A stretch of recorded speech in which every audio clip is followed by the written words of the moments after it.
warahmatullahi wabarakatuh. Halo teman-teman, kembali lagi bersama Nadia.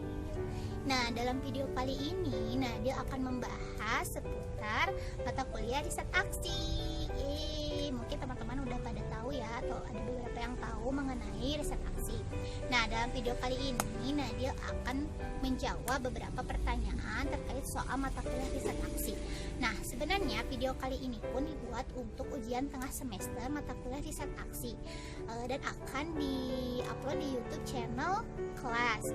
Nah, tapi Nadia akan upload juga di channel YouTube Nadia karena supaya siapa tahu aja gitu ada yang butuh gitu ilmu ya buat yang membutuhkan seperti itu. Nah, oke, langsung aja teknisnya nanti Nadia akan menjawab pertanyaan yang akan dibacakan oleh tim belakang layar. Nah, nanti Nadia akan jawab dengan jawaban yang sudah Nadia rangkum di kertas ini. Gitu, yuk langsung aja kita simak. Bismillahirrahmanirrahim. Langsung aja ya, nomor 1. Oke, pertanyaan nomor 1. Jelaskan apa yang dimaksud dengan A. Riset aksi, B. Fasilitator, C. Partisipan, dan D. Lobby dan negosiasi. Silakan. Nah, yang pertama riset aksi. Riset aksi ini learning by doing. Apa itu? Yaitu riset yang didasarkan pada aksi nyata dengan mengembangkan partisipasi masyarakat dalam memecahkan masalah dan merancang program untuk memenuhi kebutuhannya sendiri. Nah, riset aksi ini ditujukan memberikan kontribusi praktis, yaitu penyelesaian masalah masyarakat jangka pendek dan tujuan jangka panjang ilmu sosial dan perubahan sosial lainnya. Seperti itu. Yang B, fasilitator. Apa itu fasilitator, teman-teman? Nah, mungkin teman-teman banyak ya yang mendengar fasilitator itu sebagai pendamping atau yang memberikan fasilitas gitu ya. Nah, untuk lebih detailnya, fasilitator adalah orang yang memberikan bantuan dalam memperlancar proses komunikasi sekelompok orang sehingga mereka dapat memahami atau memecahkan masalah bersama-sama. Nah, fasilitator bukanlah seseorang yang bertugas hanya memberikan pelatihan, bimbingan, nasihat, atau pendapat. Lebih jauh itu, fasilitator harus menjadi narasumber yang baik untuk berbagai permasalahan. Jadi intinya fasilitator itu harus jadi pendengar yang baik, itu jadi narasumber dan pendengar yang baik. Nah, yang ketiga, partisipan adalah orang yang ikut serta atau berperan dalam suatu kegiatan. Nah, disebut partisipan juga disebut juga sebagai pengambilan bagian atau keterlibatan orang masyarakat dengan cara memberikan dukungan, baik itu tenaga, pikiran, maupun materi. Nah, dan tanggung jawabnya terhadap setiap keputusan yang telah diambil demi tercapainya tujuan yang telah ditentukan bersama. Dan yang terakhir ada lobby dan negosiasi. Apa sih lobby itu? Lobby itu aktivitas komunikasi yang dilakukan oleh individu ataupun kelompok dengan tujuan mempengaruhi pimpinan organisasi maupun orang yang memiliki kedudukan penting dalam organisasi dan pemerintahan sehingga dapat memberikan keuntungan untuk diri sendiri ataupun organisasi dan perusahaan pelobi. Nah, lobby juga merupakan bagian dari negosiasi atau dapat pula dikatakan sebagai awal dari suatu proses negosiasi. Nah, kemudian apa sih negosiasi itu? Nah, negosiasi itu ialah suatu proses di mana dua pihak atau lebih yang mempunyai kepentingan yang sama atau bertentangan, lalu kemudian bertemu dan berbicara untuk mencapai suatu kesepakatan.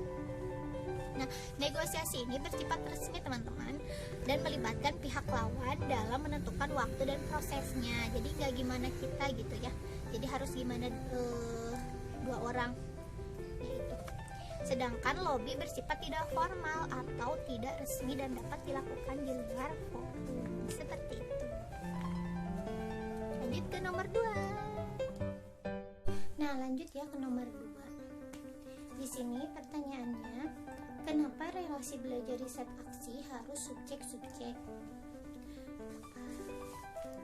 Karena penelitian dalam riset aksi ini harus meletakkan orang lain atau masyarakat ini sebagai partisipan atau subjek aktif dalam proses penelitian, bukan sebagai objek pasif yang diteliti atau dimintai informasi. Jadi bukan hanya sekedar orang-orang yang hanya dimintai informasi saja gitu ya, bukan sebagai objek pasif, tapi harus meletakkan masyarakat itu sebagai objek aktif dan partisipan, subjek aktif, sorry. Nah, karena pula sebagaimana kita ketahui paradigma belajar riset aksi itu adalah learn to know, learn to be, learn to do, dan learn to live. Keberadaan kita sebagai peneliti atau subjek dan juga fasilitator yang dalam perkembangan riset aksi ini secara bertahap terus berkurang. Jadi maksudnya semakin kita melaksanakan siklus program yang lain, semakin tugas kita tuh berkurang, jadi masyarakat gitu yang mengambil bagian. Nah gitu, karena masyarakat harus menempati posisi penting, yaitu sebagai subjek analisis dan narasumber utama. Sebagaimana kita saat belajar sosial ketika riset aksi ada 3, yaitu masyarakat belajar, memasyarakatkan belajar, membelajarkan masyarakat, dan belajar bersama masyarakat. Seperti itu untuk nomor 2. Lanjut ke nomor 3. Oke, pertanyaan nomor 3. Jelaskan tentang tahapan siklus riset aksi dari Sisdamas. Nah, teman-teman, mungkin teman-teman ada yang sebagian udah tahu siklus riset aksi Sisdamas. Nah, seperti ini nih kurang lebih siklus riset aksi Sisdamas itu. Nah, yang pertama ada soswal, RW dan repso. Apa sih soswal, RW dan repso itu? Nah, soswal itu adalah sosialisasi awal, RW adalah rembuk warga, dan repso adalah refleksi sosial. Nah, yang kedua ada peso dan orgamas. Apa itu peso? Peso itu pemetaan sosial, dan orgamas itu pengorganisasian masyarakat. Lanjut ke yang ketiga ada cantif dan sipro. Cantif itu adalah perencanaan partisipatif, dan sipro itu sinergi program. Terakhir ada pepro dan monef. Pepro ini pelaksanaan program, dan monef ini monitoring evaluasi. Nah, ini itu ini itu adalah mengelilingi masyarakat ya. Jadi siklus riset aksi pada masyarakat gitu. Nah, untuk penjelasannya yang pertama soswal, sosialisasi awal. Tahapannya ada 3. Yang pertama observasi dan transek. Yang kedua soswal tingkat basis, dan yang ketiga soswal tingkat desa. Nah, dalam tahap soswal ini di sini kita menyampaikan tahapan siklus yang tadi siklus gitu. Nah, kita mampu mengkomunikasikan tentang siklus Sisdamas kepada masyarakat secara personal pada saat transek dan observasi partisipatif. Nah, dilaksanakan soswal ini pada pertemuan formal pertama oleh masyarakat sebagai hasil transek dan observasi peserta. Yang kedua ada RW, rembuk warga.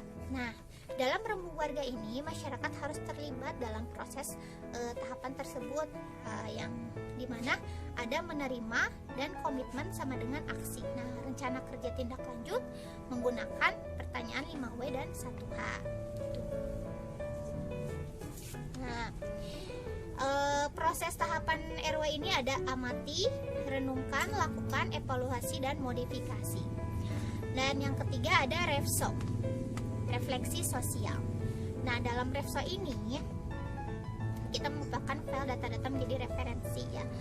Nah, dalam hal ini ada beberapa tahapan yang mesti dilakukan. Yang pertama ada identifikasi masalah. Dalam identifikasi masalah itu sebagai contoh ya, kita menyediakan kertas metaplan atau A4 dibagi menjadi 3-4 bagian. Lalu bagikan kepada masyarakat, suruh mereka menulis satu permasalahan yang ada di masyarakat tersebut. Setelah selesai, tempel kertas-kertas yang sudah ditulis oleh masyarakat di dinding supaya masyarakat melihat apa saja sih yang ditulis oleh yang lainnya gitu, masalah-masalah yang terjadi di sekitar gitu. Nah, kemudian kategorisasikan, contoh misalkan ini masalah lingkungan, ini masalah ekonomi, dan ini masalah sosial. Nah, kemudian ada mencari akar penyebab masalah.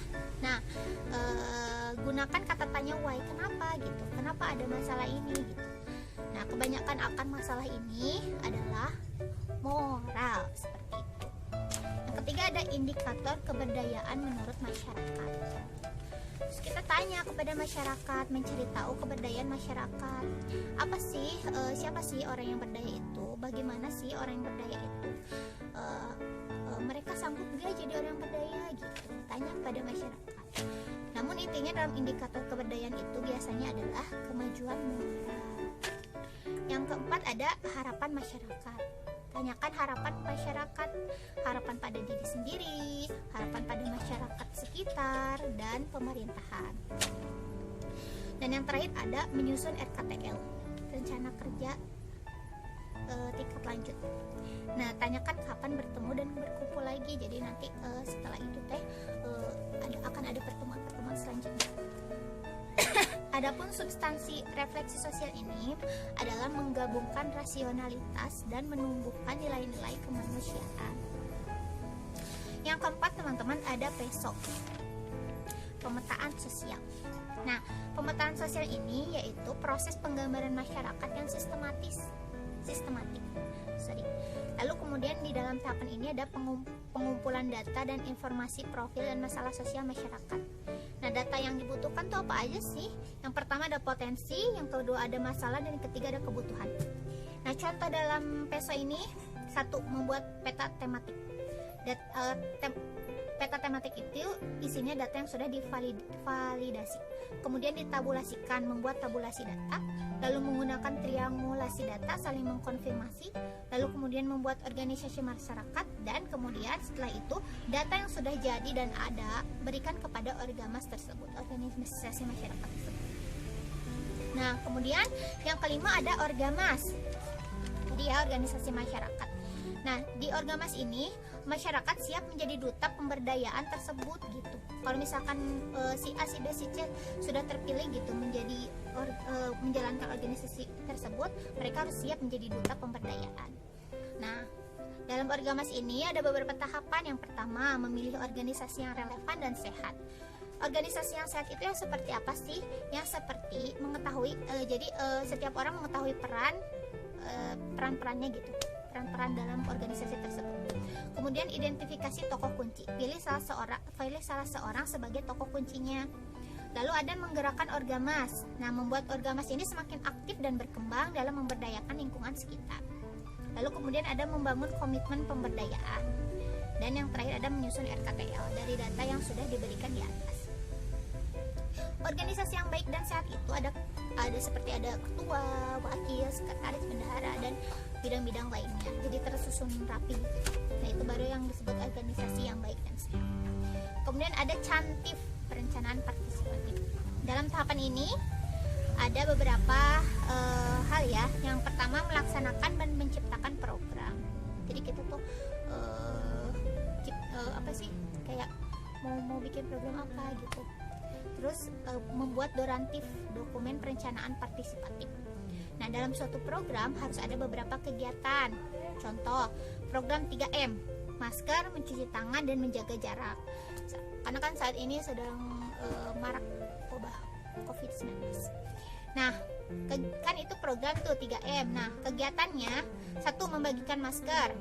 Nah, masker ini pun ada beberapa tahapan, kayak mode masker yang kayak gimana, mau harganya yang berapa, dan jumlah maskernya mau berapa gitu. Kemudian ada menyiapkan sabun dan hand sanitizer. Nah, kegiatan-kegiatan ini ditabulasikan dengan rumus V kali F kali harga, volume kali frekuensi kali harga. Nah, kemudian ada SIPRO, sinergi program. Dalam hal ini ada beberapa tahapan. Yang pertama, penetapan kegiatan, penyusunan proposal oleh Pokja, sinergi dengan Musrenbang, fasilitas kerjasama dengan swasta dan pemerintah, dan yang terakhir menggalang keswadayaan masyarakat dan menyusun RKTL. Nah, teman-teman, kita lanjutin ya.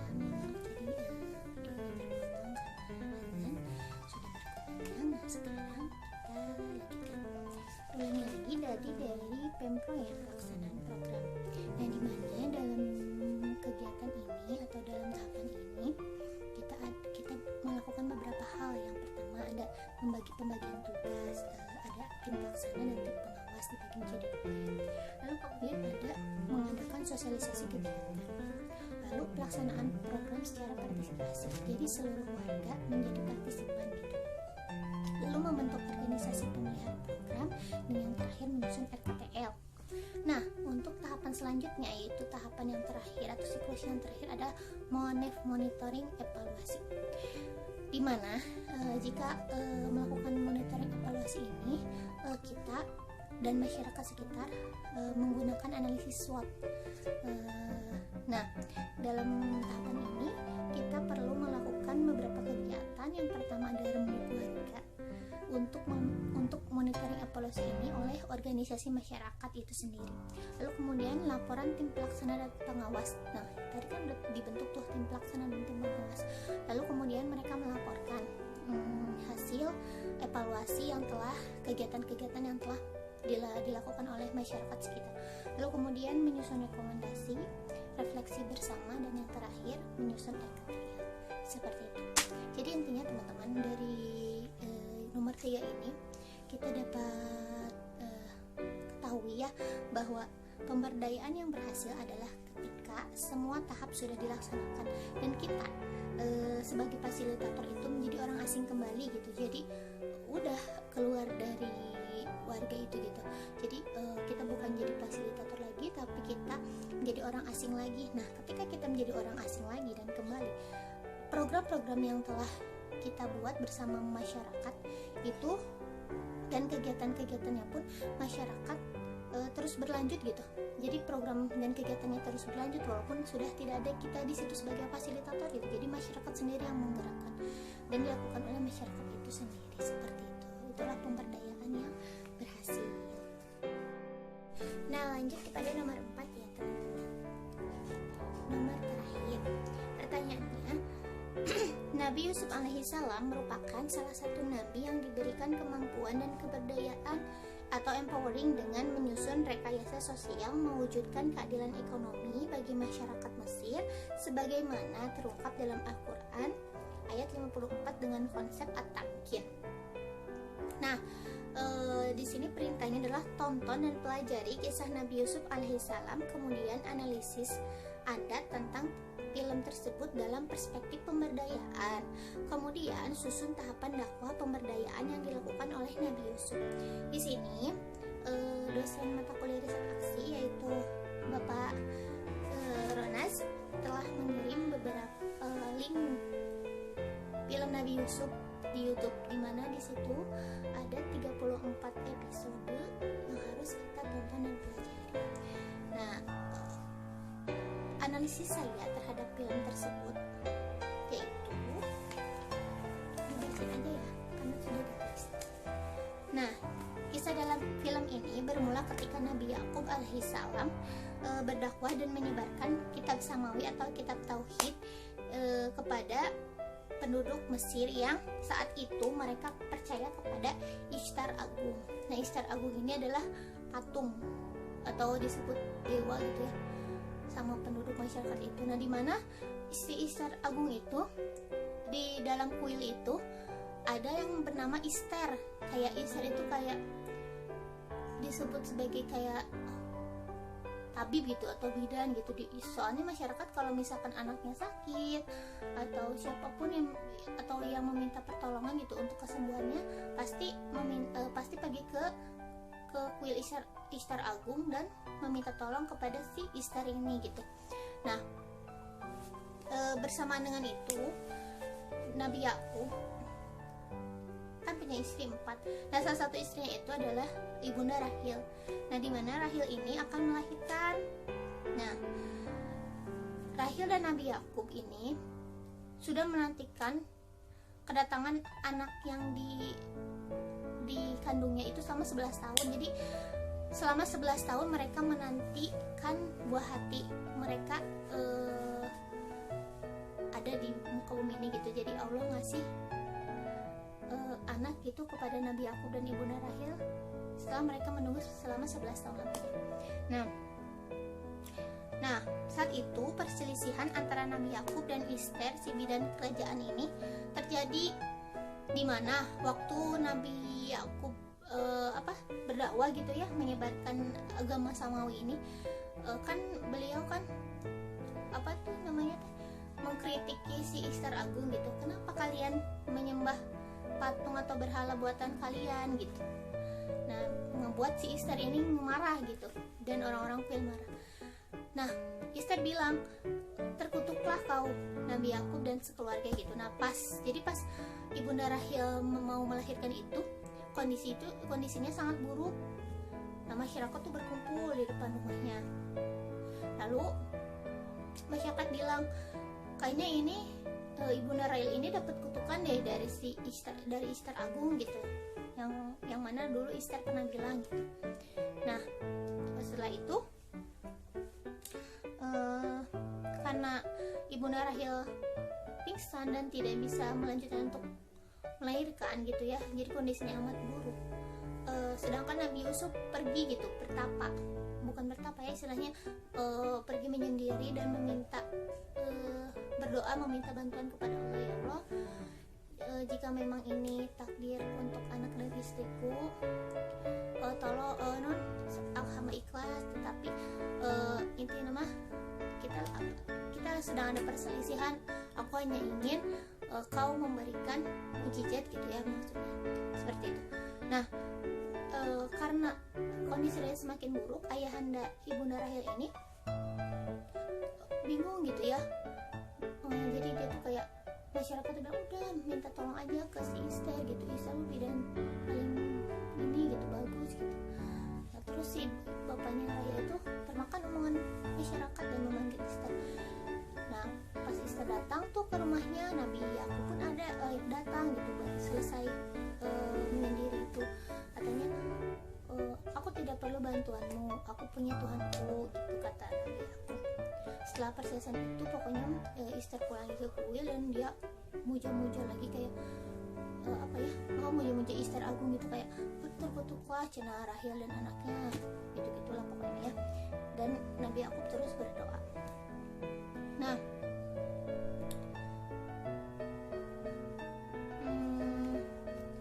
lalu atas izin Allah Subhanahu wa taala dan kekuasaannya, Rahel pun melahirkan anaknya yang kemudian diberi nama Yusuf oleh Nabi Yakub. Lahirnya Nabi Yusuf alaihissalam dibarengi oleh turunnya hujan yang pada saat itu masyarakat penduduk sana sangat-sangat menantikan hujan tiba karena mereka akan menghadapi musim paceklik. Nah, itulah mengapa dari awal mula lahirnya Nabi Yusuf alaihissalam sudah membawa berkah bagi semuanya. Masya Allah ya. Lalu tahun demi tahun berlalu, Nabi Yusuf alaihissalam tumbuh menjadi pemuda yang gagah. Tampan rupanya, baik akhlaknya, menjadikan ia idaman setiap wanita. Pun beliau lebih disayang dan dimanjakan oleh ayahnya Nabi Yakub ketimbang saudara-saudaranya yang lain. Oleh sebab itu, menjadikan saudara-saudaranya ini iri dan dengki. Ya. Kenapa saya harus yang dimanjakan oleh ayah? Nah, seiring berjalannya waktu, bisa kita lihat dalam perspektif pemberdayaan bahwa semua ini terjadi berawal dari mimpi beliau atau mimpi Nabi Yusuf alaihissalam. Beliau dibuang ke sumur, dijadikan budak, difitnah, dipenjara hingga menjadi penguasa Mesir yang luar biasa yang membawa kesejahteraan dan kemakmuran di jalannya. Singkat cerita, Nabi Yusuf alaihissalam kemudian diangkat sebagai bendahara dan penanggung jawab pertanian Mesir. Jadi beliau sangat dipercayai oleh Raja Mesir karena kepercayaan diri dan dan kesempurnaan akhlaknya. Ya, dengan tugas yang beliau emban, yakni menangani penyimpanan gandum pada masa kesuburan dan mengatasi musim paceklik yang akan terjadi dalam waktu 14 tahun ke depan, sebagaimana yang telah beliau mimpikan itu. Nah, terus ada pun susunan tahapan pemberdayaan yang dilakukan oleh Nabi Yusuf alaihissalam. Ketika itu diantaranya adalah satu, beliau membuat infrastruktur umum, diantaranya adalah lumbung-lumbung tempat penyimpanan bahan makanan dan irigasi. Lalu yang kedua adalah menyimpan bahan pokok makanan di lumbung-lumbung yang telah dibuat tersebut gitu. Jadi dibuat lumbung itu lalu dimasuki makanan-makanan semua dari masyarakat gitu. Masyarakat menyimpan persediaan makanan. Nah, lalu mengefektifkan penerimaan zakat dengan keringanan-keringanan bagi masyarakat wajib pajak. Kenapa harus diadakan zakat? Karena waktu itu dalam pembangunan itu butuh dana gitu. Jadi harus mengefektifkan dana. Lalu ada pada saat masa paceklik tiba, beliau memberikan bantuan bahan pokok makanan kepada seluruh masyarakat. Jadi makanan-makanan yang sudah ada di lumbung tadi ketika musim paceklik bisa diambil gitu sama masyarakat. Alhamdulillah seperti itu saja untuk nomor 4. Teman-teman, terima kasih banyak yang sudah menonton dan menonton video saya. Semoga bermanfaat. Ditutup saja dengan doa. Rabbana atina fid dunya hasanah wa fil akhirati hasanah wa qina adzabannar. Wassalamualaikum warahmatullahi wabarakatuh.